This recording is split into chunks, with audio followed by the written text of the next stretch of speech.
오늘 저녁에 우리에게 주시는 하나님의 은혜의 말씀은 창세기 21장 22절에서 34절까지의 말씀입니다.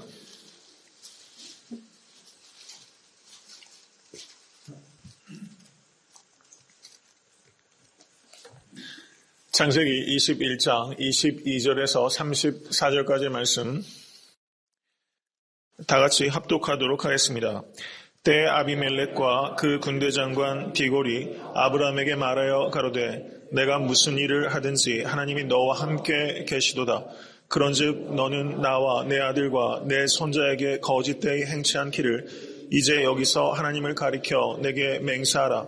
내가 내게 후대한 대로 너도 나와 너의 머무는 이 땅에 행할 것이니라. 아브라함이 가로되 내가 맹세하리라 하고 아비멜렉의 종들이 아브라함의 우물을 늑탈한 일에 대하여 아브라함이 아비멜렉을 책망하매 아비멜렉이 가로되 누가 그리하였는지 내가 알지 못하노라. 너도 내게 고하지 아니하였고 나도 듣지 못하였더니 오늘이야 들었노라. 아브라함이 양과 소를 취하여 아비멜렉에게 주고 두 사람이 서로 언약을 세우니라. 아브라함이 7 암양 새끼를 따로 놓으니 아비멜렉이 아브라함에게 이르되 이 7 암양 새끼를 따로 놓음은 어찌미뇨. 아브라함이 가로되 너는 내 손에서 이 암양 새끼 7을 받아 내가 이 우물 판 증거를 삼으라 하고 두 사람이 거기서 서로 맹세하였으므로 그것을 브엘세바라 이름하였더라. 그들이 브엘세바에서 언약을 세우매 아비멜렉과 그 군대장관 디골은 떠나 블레셋 족속의 땅으로 돌아갔고 아브라함은 브엘세바에 에셀나무를 심고 거기서 영생하시는 하나님 여호와 이름을 불렀으며 그가 블레셋 족속의 땅에서 여러 날을 지내었더라. 아멘. 하나님의 말씀입니다. 네, 오늘 본문 말씀 창세기 21장 22절에서 34절까지의 말씀은 아브라함과 아비멜렉이 브엘세바에서 언약을 맺은 사건이 기록되어 있는 부분이라고 할 수 있습니다. 성경을 해석할 때 가장 중요한 것은 컨텍스트, 문맥이라는 말씀을 제가 누차 말씀을 드렸어요.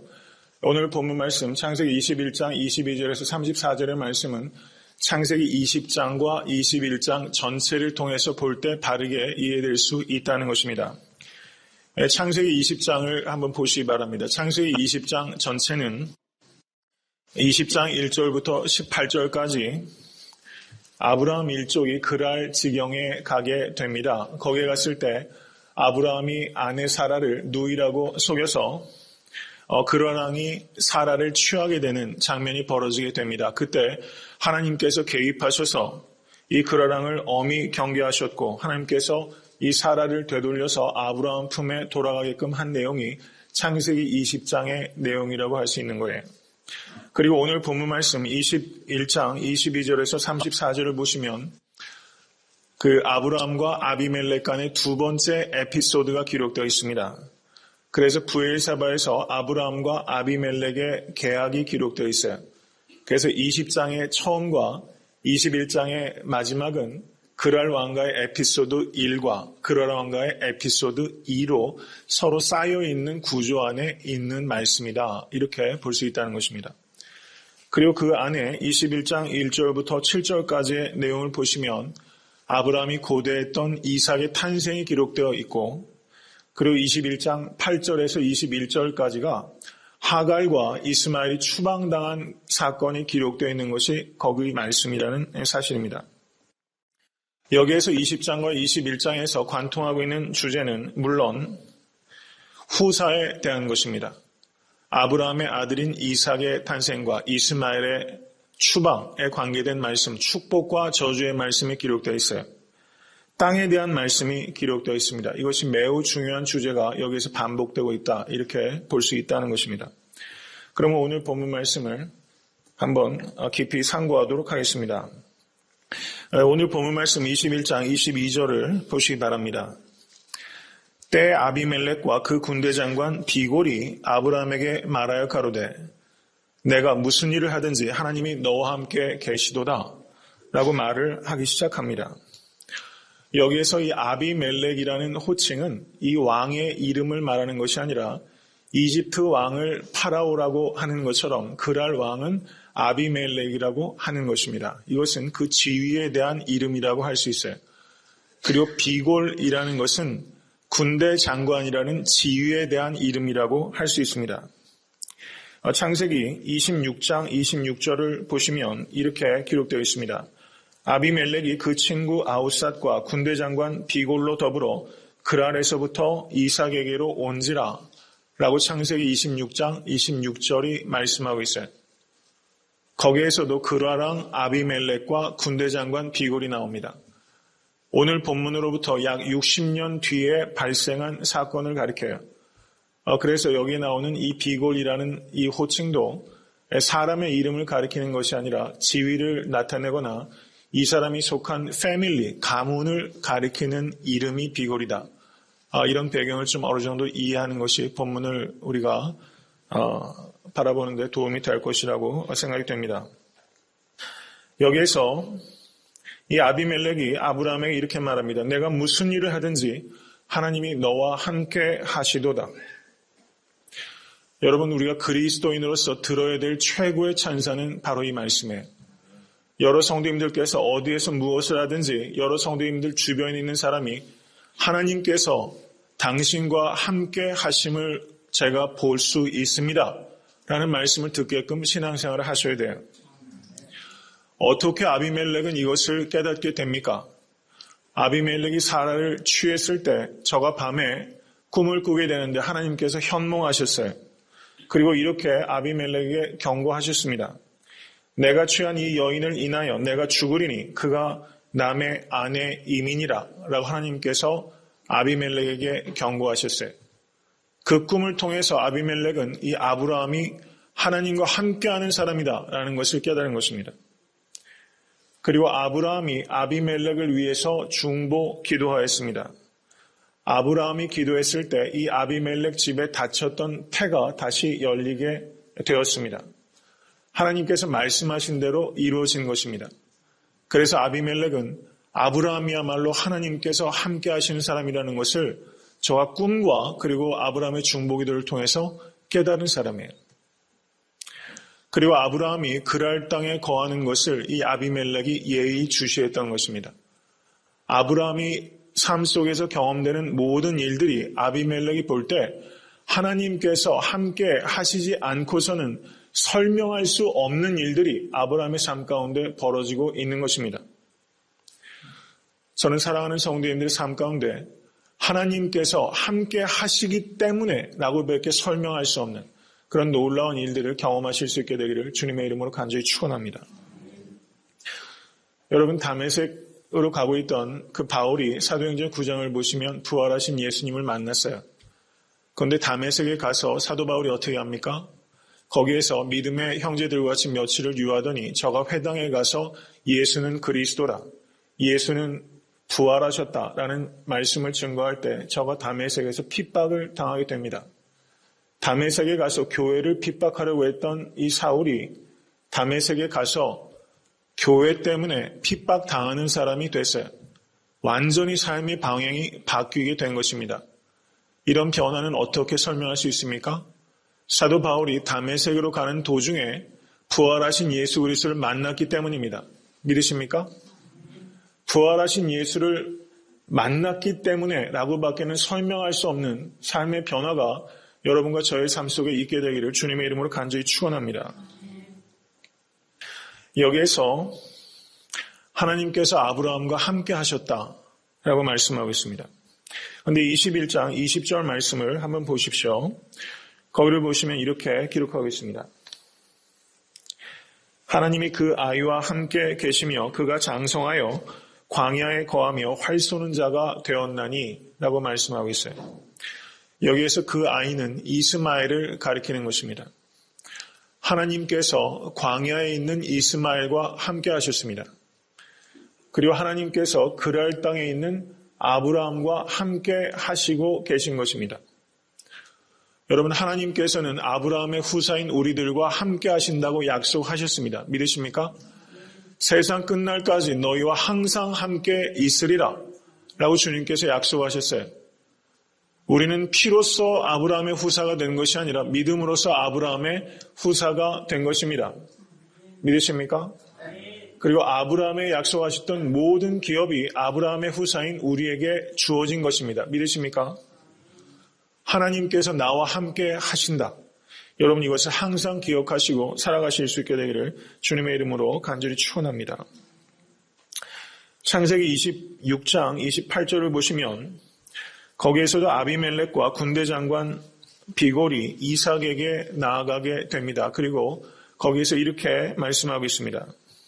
그들이 가로되 여호와께서 너와 함께 계심을 우리가 분명히 보았으므로 우리의 사이 곧 우리와 너의 사이에 맹세를 세워 너와 계약을 맺으리라 말하였노라 라고 말씀하겠습니다.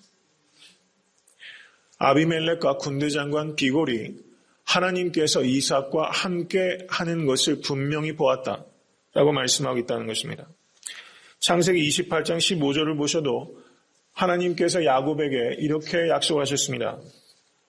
내가 너와 함께 있어 내가 어디로 가든지 너를 지키며 너를 이끌어 이 땅으로 돌아오게 할지라.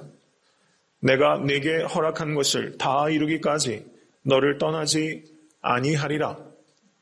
여러분 야곱에게 약속하셨던 하나님께서는 동일한 하나님이십니다. 우리에게도 이 약속을 주고 계심을 믿으실 수 있게 간절히 축원합니다. 그리고 창세기 39장 2절과 3절을 보시면 이렇게 기록하고 있습니다. 여호와께서 요셉과 함께 하심으로 그가 형통한 자가 되어 그 주인 애굽 사람의 집에 있으니 그 주인이 여호와께서 그와 함께 하심을 보며 또 여호와께서 그의 범사에 형통케 하심을 보았더라. 여러분 요셉의 삶을 요약하자면 하나님께서 함께 하시는 삶이다. 이렇게 요약할 수 있어요. 하나님께서 우리에게 주시는 최고의 축복은 하나님께서 우리와 함께 하신다는 사실입니다. 성도가 성도에게 줄 수 있는 최고의 선물은 무엇입니까? 그것은 함께 있어 주는 거예요. 여러분 애틀란타 섬기는 교회, 우리의 교회 이름이 애틀란타 섬기는 교회입니다. 여러분 섬김에 있어서 가장 중요한 섬김은 무엇이라고 생각하십니까? 그것은 함께 있어 주는 거예요. 여러분 우리가 다른 사람의 여러 가지 문제들이 있어요. 삶의 문제는 우리의 상상을 초월할 정도로 때로는 치열하고 무거운 일들이 많이 있어요. 여러분 우리가 누군가에게 조언을 줌으로 그리고 도움을 줌으로 그 문제에서 쉽게 구할 수 있다고 생각하는 것은 교만하고 무례한 일일 수 있어요. 성도가 성도에게 줄 수 있는 최고의 섬김은 바로 함께 있어주는 것이다. 여러분 이것을 깊이 기억하실 수 있게 간절히 바랍니다. 그렇기 때문에 내가 소유가 부족하고 내가 배움이 부족하고 시간이 없어도 우리는 항상 할 수 있는 게 있어요. 우리는 함께 있어주는 거예요. 내 문제를 해결해 주는 사람보다 나와 함께 있어주는 사람이 훨씬 나에게 소중한 거예요. 이것은 우리가 우리의 경험을 통해서도 알 수 있다는 것입니다. 하나님께서 우리와 함께 하신다는 것은 이것은 우리에게 최고의 축복이에요. 이것이 최고의 선물이에요. 그런데 우리가 이것이 얼마나 귀하고 소중한지를 잊어버리고 살아요. 여러분 로렌스 형제가 쓴 하나님의 임재 연습이라는 책이 있어요. 우리 서가에도 그 책이 있습니다. 아마 많은 성도님들께서 그 책은 알고 계실 것이라 생각이 돼요. 제가 오늘 설교를 준비하면서 오래전에 제가 이 책을 읽었습니다. 그런데 그 책에서 제가 인상 깊게 읽었던 부분들을 제가 컴퓨터에 따로 정리해 놓은 것들이 있었어요. 그 중에서 몇 가지만 발췌해서 성도님들과 나누고 싶습니다. 제가 미국에 유학을 온 것이 2000년도에 유학을 왔어요. 그래서 보스턴에 있는 한 신학교에서 공부를 시작하게 되는데 제가 일전에도 한번 설교 가운데 말씀드린 적이 있어요. 근데 첫날부터 저는 그 학교가 너무 마음에 들었어요. 그 학교가 유명한 학교라서 마음에 든 것이 아니라 그 학교에서 그 스쿨 폴리스 센터에 제가 너무 은혜를 받았어요. 학교마다 경찰관이 미국 학교는 많이 있어요. 근데 그 경찰관이 너무 은혜스러운 거예요. 근데 경찰관이 무슨 얘기를 했냐면 그 제가 공부했던 학교의 총장이 닥터 월터 카이저라는 교수입니다. 그 사람 체격이 산 같아요. 근데 얼마나 그 유머러스하신지 몰라요. 근데 굉장히 저명한 구약학자입니다. 근데 학교 스쿨 폴리스가 그 이름이 마크라는 사람이에요. 근데 제가 처음 학교에 왔으니까 저한테 가까이 와서 이렇게 저렇게 학교를 소개하면서 총장을 그렇게 자랑하는 거예요. 총장이 너무 좋다는 거예요. 총장을 어떻게 표현하냐면 godly man이라고. Truly, he is a godly man. 이렇게 제게 설명하더라고요. 총장님은 정말 하나님의 사람입니다. 이렇게 말했어요. 그때부터 학교가 너무 좋아지는 거 있죠. 아, 정말 하나님의 사람입니다. 정말 하나님의 사람이라는 것이 어떻게 나타날 수 있겠어요? 그분은 하나님과 함께 계시는 것이 보이는 사람이에요. 요셉을 보고서 보디발의 눈에도 그리고 감옥의 전옥들도 요셉이 하나님과 함께 계심을 보았다라고 말하고 있어요. 눈으로 봤다고 말하고 있어요. 뭘 보았을까요? 어떻게 하면 하나님과 함께 계신다는 게 보일까? 여러분 이것을 한번 깊이 한번 생각해 보십시오. 내가 살아가는 모습을 보면서 사람들이 하나님과 내가 함께 있다는 것을 과연 볼 수 있을까? 저는 목회자로서 제가 지향하는 한 골이 있다면 저는 항상 말씀드리지만 제가 무슨 일을 하느냐에 달려있는 것이 아니라 제가 얼마만큼 큰 사역을 하느냐에 달려있는 것이 아니라 제가 하나님과 함께하고 있다는 것을 보여줄 수 있는 목사가 되고 싶은 게 제 골이에요. 안선홍 목사는 하나님과 함께하는 사람입니다. 여러분 이것이 제 필생의 목적이라고 생각해요. 그리고 사역의 영향력을 하나님께서 허락하신 만큼만 제가 하면 되는 거예요. 저는 그런데 아무 부담이 없어요. 근데 이런 욕심은 있어요. 안 목사는 하나님과 함께하는 사람입니다. 이게 욕심이 목회자에게만 국한된 욕심은 아니라고 생각해요. 저는 성도님들 오늘 찬양하시는 모습을 보니까 여러분 죄송합니다만 성도님들이 너무 이뻐 보이는 거예요. 좀 전에 찬양하는 모습을 보니까 한 분 한 분이 그 안에 너무 진심이 있어요. 순간적으로 서로 얼굴 좀 한번 쳐다보세요 하고 싶은 충동을 느낄 만큼 너무 아름다워 보이시더라고요. 여러분 그게 다 우리의 마음이라고 생각합니다. 여러분 2013년도에는 성도님들께서 무슨 일을 하시든지 어디에 있든지 어디로 가고 있든지 저분은 하나님과 함께 계시는구나. 여러분 이게 보이는 삶이 복된 삶인 줄로 믿으실 수 있게 간절히 축원합니다. 다시 조금 전에 그 하나님의 임재 연습이라는 책으로 돌아가면요. 거기에서 이 책이 수세기 전에 쓰여진 책이에요. 근데 저는 옛날 사람이 참 좋은 것 같아요. 깊어요. 이렇게 말합니다. 하나님의 임재를 연습하는 것에는 비결 같은 것은 없습니다. 신비로운 것도 없습니다. 내 일을 하면서 시종일관 하나님을 생각하는 것입니다. 이렇게 말했어요. 하나님의 임재를 체험하는 것은 여러분 하나님의 임재를 체험하고 싶으시죠? 우리가 체험적인 신앙을 갖게 해달라고 이야기를 해요. 그러면서 우리는 항상 비결을 찾아요.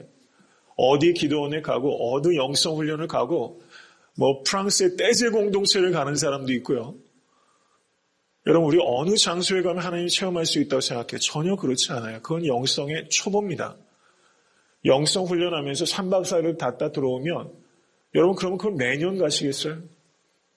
매년 거기에 가시겠냐는 말씀을 드리고 싶어요. 그런 훈련을 받는 것이 중요하고 필요해요. 근데 그것은 영성의 기초입니다. 영성의 현관문과 같은 거예요. 맨날 문만 들락날락 할 수 없다는 것입니다. 그럼 하나님의 임재를 체험하는 것은 무엇인가? 그것은 시종일관 내가 하나님을 생각하는 것이다. 시종일관 자기 자신이 아니라 하나님을 생각하기에 여러분 저도 제 자신을 묵상하는데 아주 신물이 나는 사람이에요. 제가 개똥 철학한다고 했죠. 그 얄팍한 문학 좋아한다고 하면서 얼마나 저를 쳐다봤는지 몰라요. 시종일관 저를 쳐다볼 때가 많이 있었어요. 20대 때. 참 너무 한심스러워요. 지나고 보니까. 여러분 가만히 요즘에도 보면요. 제가 가끔 저를 묵상할 때가 있어요. 자기를 냉정하게 엄격한 잣대로 자기를 반성하고 성찰하는 게 필요하지만 여러분 자기 묵상하는 게 깊어지면 그 교만한 것입니다. 자기를 생각하지 않고 시종일관 하나님만 생각하기. 시종일관 하나님만 생각하기. 그러면 교만할 것도 없고 그리고 자기 비하에 빠질 것도 없어요. 자기를 높이는 것도 교만이고 자기를 비하하는 것도 교만입니다. 둘 다 자기가 중심에 있기 때문이에요. 여러분 이민생활하면서 자기를 높이는 경우가 있을 수 있어요. 또 많은 경우에 여러분 한국에서 해보지도 않았던 일들을 하면서 여러분 고되게 살아가기 위해서 수고하시잖아요. 그러면서 자기를 비하하는 분들이 많이 있는 것 같아요. 여러분 그것은 교만입니다. 열등감은 그 교만의 또 다른 얼굴이에요. 여러분 그리스도인들에게 필요한 것은 열등감이 아닙니다. 자기 부인이에요. 자기 비하가 아니라 자기 부인이 겸손이라는 것을 깊이 생각하실 수 있게 되기를 주님으로 간절히 축원합니다. 이 로렌스 형제가 이런 말을 썼어요.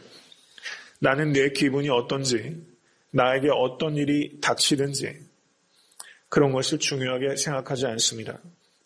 나는 하나님을 사랑하고 하나님을 기억하는 것이 최우선적인 과제입니다. 이렇게 말했어요. 하나님의 임재를 체험하는 것은 프로그램으로 체험할 수 없습니다. 그것은 일관된 훈련입니다. 그리고 그것은 시종일관 하나님을 생각하는 연습입니다. 그래야지만 하나님의 임재를 경험할 수 있다고 말했어요. 바르게 지적한 겁니다. 하나님을 사랑하는 것을 인생의 최고의 목적으로 삼으시겠습니까? 여러분, 이것은 굉장히 중요한 질문을 던지는 거예요. 하나님을 사랑하는 것을 인생의 정말 최고의 목적으로 삼으시겠는가? 여러분, 그것을 정말 인생의 최고의 목적으로 삶으면 우리의 삶은 굉장히 레디컬하게 변합니다. 그리스도의 제자가 된다는 것은 사실상은 레디컬한 거예요. 하나님을 사랑하는 것을 인생의 최고로 목적으로 삼는 삶의 변화가 안 나타난다. 여러분, 그건 소설 같은 얘기예요. 그럴 수 없어요. 하나님을 인생의 최고의 목적으로 삼으면 변화는 필연적으로 일어나게 되는 거예요. 그리고 그것은 매우 레디컬한 변화가 나타나게 되는 것입니다. 여러분, 올 한 해 살아가시면서 저를 한번 따라해 보십시오. 나는 급진적인 제자가 되고 싶습니다. 아멘. 여러분, 제가 자꾸 짐을 드리네요. 나는 급진적인 제자가 되고 싶습니다. 나는 radical disciple이 되고 싶어요. radical하다는 말은 radix라는 라틴어에서 유래된 말이에요. 이것은 뿌리와 연관되어 있어요. 뿌리채 바뀌는 것이 radical한 disciple예요. 여러분, 그래야지 정말 신앙생활이 신명이 나는 것입니다. 이 로렌스 형제가 그런 말을 했어요. 로렌스 형제는 수도원에 들어가서 주방에서 일을 했던 사람들이에요. 처음에는 수도원에서 잘 받아들여지지도 않았어요. 어떻게 보면 수도원에서 가장 영적이지 못한 곳에서 일을 했다라고 볼 수 있어요. 그런데 우리가 스피리추얼하다는 의미를 잘 생각해야 돼요. 여러분, 거룩한 사제의 복장을 입고 고해 성사를 하고 예배를 집리하고 여러분, 그곳 자체가 영적이다 이렇게 말할 수 없어요. 우리가 무슨 일을 하느냐 하는 것이 중요한 것이 아니라 어떤 마음으로 하나님께 하고 있느냐, 이게 영성의 기준이에요. 믿으십니까? 그래서 로렌스 형제가 이런 말을 했어요. 나는 하나님을 사랑하는 마음으로 그것을 목적으로 살기로 결단한 후 하나님을 위해서라면 땅에 떨어진 지푸라기 하나를 줍는 일에도 희열을 느낍니다. 이렇게 말했어요. 하나님을 위해서라는 마음을 가지고 땅에 지푸라기 하나를 주셔도 희열을 느낀대요. 여러분, 제가 이것을 더 설명할 필요는 없다고 생각해요. 여러분, 이 마음을 가지실 수 있게 간절히 축원합니다. 여러분, 하시는 일이 지푸라기 줍는 일처럼 하찮게 여기실 때가 많이 있었을 거예요. 회개하십시오. 문제는 그렇게 하찮은 일을 하는 게 있는 것이 아니라 내가 너무 하찮은 마음으로 그 일을 하기 때문에 문제예요. 하나님을 사랑하는 마음으로 그 일을 하실 수 있게 간절히 바라요. 로렌스 형제가 또 이런 말을 했어요. 성경은 쉬지 않고 기도하라. 이것이 우리에게 향한 하나님의 뜻이라고 데살로니가 전서에 말씀하고 있어요. 쉬지 않고 기도한다라는 게 도대체 어떤 의미일까? 이것은 항상 우리에게 좀 수수께끼 같은 이야기예요. 근데 로렌스 형제가 이것을 잘 설명했습니다.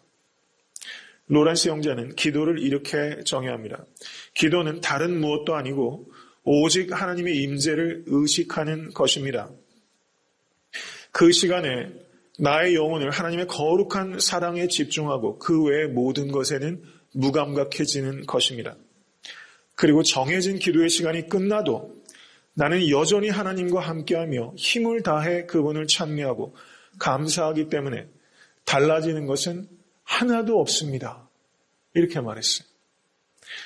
기도할 때나 기도하지 않을 때나 항상 이 로렌스 형제의 마음은 하나님께로만 향해 있기 때문에 아무것도 달라지는 것이 없습니다. 이렇게 말했어요. 하나님의 임재를 의식하는 것이 기도이기 때문에 우리가 언어를 가지고 무릎을 꿇고 기도하는 것이나 내가 삶 속에서 나의 일을 하는 것이나 아무런 질적인 차이가 없다는 거예요. 여러분, 기도하면서도 하나님 앞에 위선될 수 있다는 것을 아셔야 돼요. 기도하면서 가장 위선적일 수 있어요. 사람을 듣는 기도를 할 수가 있어요. 사람들 앞에서 금식한 표를 할 수가 있어요. 그런데 여러분, 주방에서 일을 하면서 음식을 하면서도 쓰레기를 주스면서도 우리가 하나님을 위해서 할 수 있어요. 여러분, 이것을 생각하셔야 될 간절히 바랍니다. 달라지는 것은 아무것도 없어요. 심지어 잠을 잘 때에도 하나님께로 가까이 가는 것이다 라고 로렌스는 그렇게 말했어요. 이런 욕심을 한번 내보시면 좋겠어요. 잠을 잔다는 것은 우리가 무의식 가운데 들어갑니다. 여러분, 그 시간에도 하나님의 임재를 사모하는 마음으로, 하나님 오늘 잠들어 있는 순간에도 하나님의 임재 안에 있게 하여 주시옵소서. 저는 여러분과 저에게 이런 욕심이 있을 수 있게 간절히 바랍니다. 우리에게 중요한 것은 내가 얼마나 큰 일을 하느냐 하는 것이 아니에요. 나에게 주어진 작은 일이라도 하나님을 사랑하는 마음으로 하느냐에 있는 것입니다. 여러분께서 하시는 일들과 교회에서 하시는 모든 사역을 이런 관점에서 바라보실 수 있게 간절히 바랍니다. 저는 그분이 하나님을 가장 크게 기뻐하는 사람이라고 성경은 그렇게 말씀하고 있어요. 아비멜렉이 아브라함이 와서 조약을 맺자고 했습니다. 이것은 군대 장관까지 데리고 왔다는 것은 여러분, 왕과 군대 장관이 나왔어요. 아브라함이 이제 제법 영향력이 큰 사람이 된 거예요. 왜 이 사람들이 왔습니까? 아브라함을 두려워하기 시작한 거예요. 그래서 조약을 맺자고 한 것입니다. 여러분, 세상을 두려워하는 성도가 되지 마시고 세상이 두려워하는 성도 되실 수 있게 간절히 바랍니다. 조약을 맺기 전에 아브라함이 한 가지를 짚고 넘어갔어요. 왕을 책망한 겁니다. 여러분, 아브라함이 왕을 책망했어요. 하나님 앞에 바로 서 있으면 왕도 책망할 수 있는 것입니다. 그러면서 뭐라고 말합니까? 우물에 대해서 이 아브라함이 말을 하는 거예요. 아비멜렉의 종들이 아브라함의 우물을 늑탈한 일에 대하여 아브라함이 아비멜렉을 책망하며 라고 말씀하고 있습니다. 바로 앞장 20장에서는 아브라함이 아비멜렉의 책망을 들었어요. 왜 아내라고 얘기하지 않아서 내가 이렇게 곤란을 겪게 하느냐라고 아브라함에게 아비멜렉이 책망했어요. 그런데 21장에서는 아브라함이 아비멜렉을 책망했어요. 여러분, 오늘날 교회는 창세기 20장입니까? 21장입니까? 오늘날 교회의 많은 모습들이 아비멜렉으로부터 책망받는 아브라함 꼴이 나고 있어요. 여러분, 여기에서 회복해야 합니다. 21장에서 아브라함이 아비멜렉을 책망했던 것처럼 교회가 세상을 책망할 수 있게 될 간절히 바랍니다. 교회가 세상을 책망할 수 있기 위해서는 두 가지가 회복되어야 돼요. 교회의 연합이 회복되어야 됩니다. 교회의 유니티가 회복되어야 돼요. 그리고 교회의 도덕성이 회복되어야 돼요. 그래야지만 세상이 교회를 닮고 싶어 합니다. 세상이 닮고 싶어 할 때 세상을 교회가 책망할 수 있어요. 여러분, 그런 교회 세워가시는 것보다 중요한 일 없습니다. 이것은 큰 비전이에요. 저는 애틀랜타 섬기는 교회가 애틀랜타에 있는 많은 교회들이 좀 배우고 싶은 교회가 됐으면 좋겠어요. 저는 우리 교회가 애틀랜타 제일 큰 교회가 되고 여러분, 그것도 여러분 욕심낸다고 될 일도 아니죠. 저는 제 마음의 소원이 있어요. 애틀랜타 많은 교회들이 외람된 말씀이지만 애틀랜타 섬기는 교회 좀 배우고 싶어 했으면 좋겠어요. 전 그런 욕심은 있어요.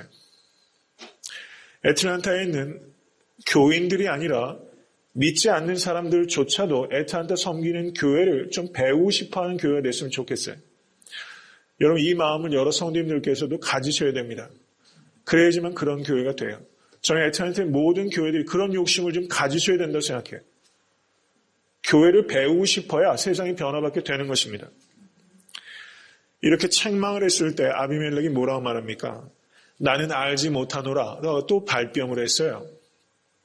종들이 그렇게 한 것을 실제 몰라서 변명을 하는 것인지 알고 있었는데도 불구하고 오리발을 내미는 것인지 그건 모르겠어요. 이 아비멜렉은 나는 몰랐다 말하는 사람이에요. 창세기 20장에서도 하나님께서 아비멜렉을 책망하셨을 때 내가 사라가 그 아내인 것을 알지 못하였다라고 말했어요. 두 번이나 그렇게 이야기를 해요. 여러분, 알지 못하다고 무지한 것이 아니라는 것을 깨닫게 될 수 있게 되길 바랍니다. 알지 못한 것을 무지라고 말해요. 무지는 마음에 강팍해진 결과예요. 내가 알지 못하는 것은 그것도 죄일 수 있다는 것을 깊이 생각하실 수 있게 되기를 간절히 바랍니다. 오늘 저녁에 기도하실 때 여러분, 알고도 지은 죄가 우리에게 많아요. 그런데 알지 못하고 지은 죄도 많이 있어요. 여러분, 그 무서운 일 아닙니까? 내가 알지 못하고 지은 죄가 많이 있다는 것을 무서워하고 안타까워 하셔야 돼요. 그리고 깨닫게 해달라고 기도하셔야 됩니다. 그래서 하나님, 내가 알지 못하고 무지해서 지은 죄가 있다면 하나님, 기도 중에 책망하여 주시옵소서. 여러분, 성령님은 책망하시는 진리의 영이십니다. 믿으십니까? 여러분, 설교 말씀을 들을 때 마음에 책망받아야 돼요. 날카로운 칼에 찔려야 됩니다. 여러분, 제가 설교를 통해서 그런 역할을 못하면 저는 무익한 종이에요. 제가 먼저 찔리기를 원해요. 저는요, 말씀을 묵상할 때마다 정말 깊은 단도로 제 심령이, 양심이 찔리길 바라요. 여러분, 찔리실 수 있게 간절히 바랍니다. 영혼이 전율하여 두려워 떨 수 있어야 돼요. 주여, 나는 죄인이로서이다. 나를 떠나소서 라고 말할 만큼 빛 대신 예수 그리스도 앞에서 나의 죄가 얼마나 어두운 것인지를 깨닫고 두려워할 수 있는 여러분과 제가 될 수 있게 되기를 주님의 간절히 축원합니다. 그 뒤에 내용들을 한번 보시기 바랍니다. 조금 빠르게 제가 설교하겠습니다. 27절 말씀을 보십시오. 이제 아브라함이 그거 하나를 단서를 정확하게 책망을 한 후에 이제 조약이 이루어집니다. 아브라함이 양과 소를 취하여 아비멜렉에게 주고 두 사람이 서로 언약을 세우니라. 아브라함이 7 암양 새끼를 따로 놓으니, 이렇게 말하고 있어요. 지금 언약을 맺자고 온 사람은 누구예요? 아비멜렉이에요. 그런데 책망을 들은 사람이 누굽니까? 아비멜렉이에요. 그리고 여기에서 양과 소를 취하여 지금 언약을 맺는 사람은 누구의? 아브라함입니다. 지금 계약의 주도권이 누구에게로 넘어갔어요? 아브라함에게로 넘어갔어요. 계약의 주도권을 아브라함이 잡은 거예요. 여기에서 창세기 20장 14절을 보시면 한번 보시기 바랍니다. 이것은 좀 볼 필요가 있어요. 창세기 20장 14절. 다 같이 읽겠습니다. 아비멜렉이 양과 소와 노비를 취하여 아브라함에게 주고 그 안에 사라도 그에게 돌려보내고, 이렇게 말씀하고 있어요. 양과 소와 노비를 취하여 라고 말하고 있어요. 이때는 누가 주도권을 잡고 있습니까? 아비멜렉이 주도권을 잡고 있어요. 이때는 누가 책망을 들었어요? 아브라함이 책망을 들었어요. 근데 오늘 본문을 보십시오. 오늘 본문을 보시면 지금 아브라함이 무엇을 내놓고 있어요? 양과 소를 내놓고 있어요. 무엇은 안 내놓고 있습니까? 노비는 안 내놓고 있어요. 양과 소와 노비를 이 아비멜렉이 내놓았었는데 여기에서 아브라함은 양과 소를 내놓고 노비를 내놓고 있지 않아요. 한 성경학자는 아브라함이 이때부터도 사람을 물건처럼 건네는 일을 꺼려했다라고 말하고 있는데 상당히 일리가 있다라고 생각합니다. 여기에서 분명한 것은 이 주도권을, 이 언약의 주도권을 아브라함이 잡고 있다는 사실이에요. 그리고 그 뒤에 내용을 보시면 아브라함이 암양 7을 내놓고 그리고 우물을 돈을 주고 그것을 사는 과정이 있어요. 그랬더니 이 아비멜렉이 어떻게 합니까? 그렇게 할 필요가 없다라고 말하는 그런데 그런데도 불구하고 아브라함은 그것을 내놓고 그것을 정식으로 사는 과정을 거치게 됩니다. 암양은 번식할 수 있는 양입니다. 순양보다 훨씬 소중한 거예요. 그리고 7마리예요. 7마리는 이 7이라는 숫자는 완전수입니다. 아브라함이 이 우물을 매우 중요하게 여겼다는 것을 상징적으로 나타내는 것입니다. 그리고 여기에서 한 성경학자가 매우 통찰력 있게 이 상황을 분석하고 있어요. 어떻게 말하는 거 아니? 여기서 7마리 암양을 줌으로 인해서 여러분 이것을 누군가에게 준다라는 것은 주는 쪽이 사실상은 더 우월한 위치에 있을 수 있어요. 여기에서 아브라함은 사실상은 계약의 주도권을 갖고 있을 뿐만 아니라 암양 7마리를 줌으로 인해서 오히려 왕인 아비멜렉보다 아브라함이 더 권위 있는 위치에 있어서 그 7마리의 양을 주고 그리고 아비멜렉을 의무 아래 묶어둔 거예요. 지금 이 아브라함이 그렇게 여기에서 처신하고 있다. 이렇게 본다는 것입니다. 하사품을 내리는 것처럼 이 아브라함이 왕에게 하사품을 내리고 있는 거예요. 그리고 그 하사품으로 의무를 준 거예요. 이것이 내가 정당의 값을 치르고 내가 산 것이다. 아브라함이 얼마나 지혜롭고 권세 있는지 알 수가 없어요. 저는 이런 그리스도인 여러분과 제가 될 수 있게 간절히 바랍니다. 얼마나 멋진지 몰라요. 세상의 왕들 앞에서도 하나 주눅드는 것이 없이 겸손하고 지혜롭고 담대하게 그리고 주도 면밀하게 이 계약을 이끌어가고 있는 것이 이 아브라함의 모습입니다. 그리고 제일 마지막을 한번 보십시오. 아브라함이 어떻게 합니까? 아브라함이 부엘세바에서 언약을 세우고 아비멜렉과 그 군대장관 비골이 떠나갑니다. 그리고 33절 아브라함은 부엘세바에 에셀나무를 심고 거기서 영생하시는 하나님 여호와 이름을 불렀으며 라고 말씀하고 있어요. 부엘세바에서 에셀나무를 심었습니다.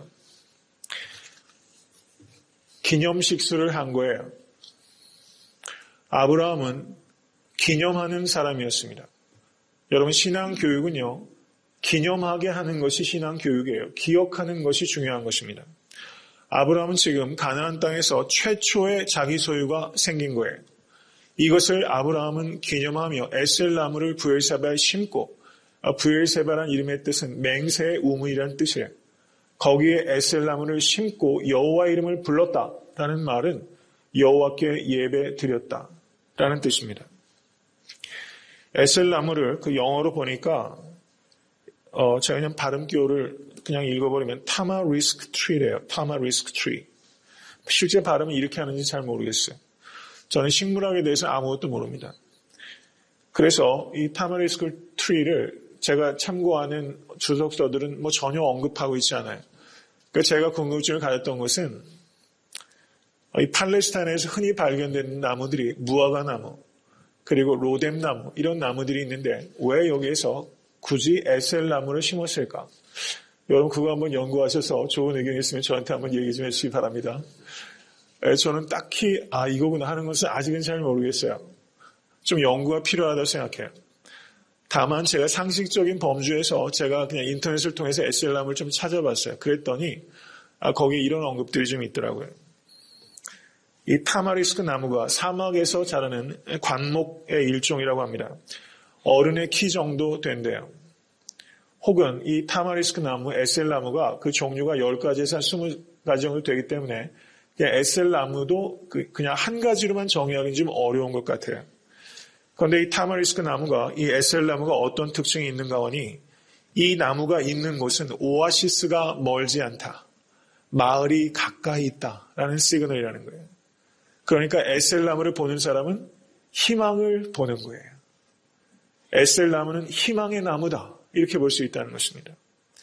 그리고 고대 근동에서, 이것은 제가 책을 통해서 발견한 것입니다. 고대 근동에서 이 에셀나무는 풍요를 상징하는 것이다. 이렇게 말하고 있어요. 그러니까 에셀나무는 두 가지를 상징한다 볼 수 있죠. 뭘 상징합니까? 희망과 풍요를 상징하는 거예요. 아브라함이 부엘세바에서 맹세의 우물에서 자기가 처음으로 소유하게 된 부동산이에요. 우물 하나 갖게 된 거예요. 거기에서 기념식수를 했어요. 여러분 미국 오셔서 처음 갖게 된 우물이 무엇이었나 한번 생각해 보세요. 여러분 그 마음으로 거기에 기념식수 하실 수 있게 되길 간절히 바랍니다. 그리고 그것을 에셀나무를 심음으로 말미암아 아브라함이 고백하는 거예요. 나의 희망과 풍요의 원천은 오직 영생하시는 하나님 한 분이십니다. 그걸 고백한 거예요. 나의 희망과 풍요의 원천은 영생하시는 하나님, Eternal God. 여기서 영생하시는 하나님이라는 표현이 성경에 처음 나타나요. 감찰하시는 하나님의 이름이 있었어요. 여기에 영생하시는 하나님. 영생하시는 하나님, 이 이름이 엘올람입니다. 엘올람. 엘은 하나님을 의미하는 것이고 올람은 시간을 의미하는 거예요. God of time, God of period 이런 뜻이라고 볼 수 있어요. 시간을 초월해 계시는 하나님, 시간을 만드신 하나님, 그러므로 Eternal God, 하나님은 영생하시는 하나님이시다. 여러분 믿으십니까? 하나님은 영원하신 하나님이세요. 그 하나님께서 나의 희망과 풍요의 원천이십니다. 믿으십니까? 여러분 아브라함의 삶은 두 가지로 요약돼요. 아브라함의 삶은 아브라함은 순례자였고 아브라함은 예배자였어요. 이 두 가지가 바로 아브라함의 삶을 요약하는 거예요. 우리의 삶도 그렇게 요약될 수 있기를 간절히 바랍니다. 우리의 삶은 순례자예요.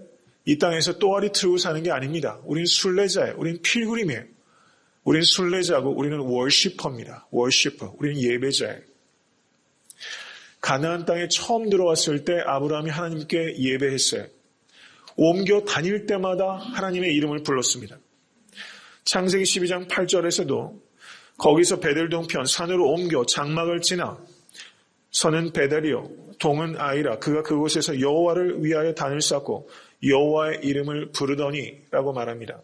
창세기 13장 4절을 보셔도 그가 처음으로 단을 쌓은 곳이라 그가 거기서 여호와의 이름을 불렀더라. 이렇게 말했어요.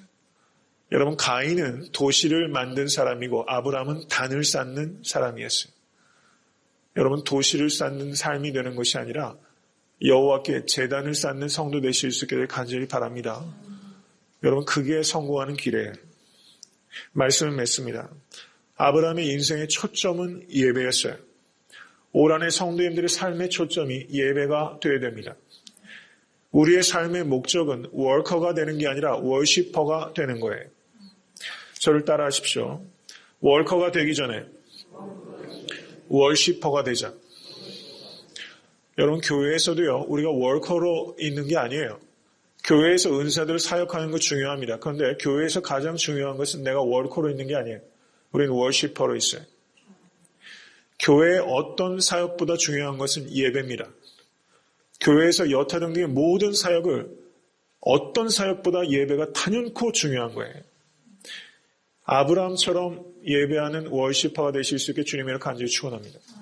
그러면 아브라함이 받았던 복을 받게 되는 것입니다. 믿으십니까? 다 같이 오늘 주신 말씀 생각하면서 기도하겠습니다.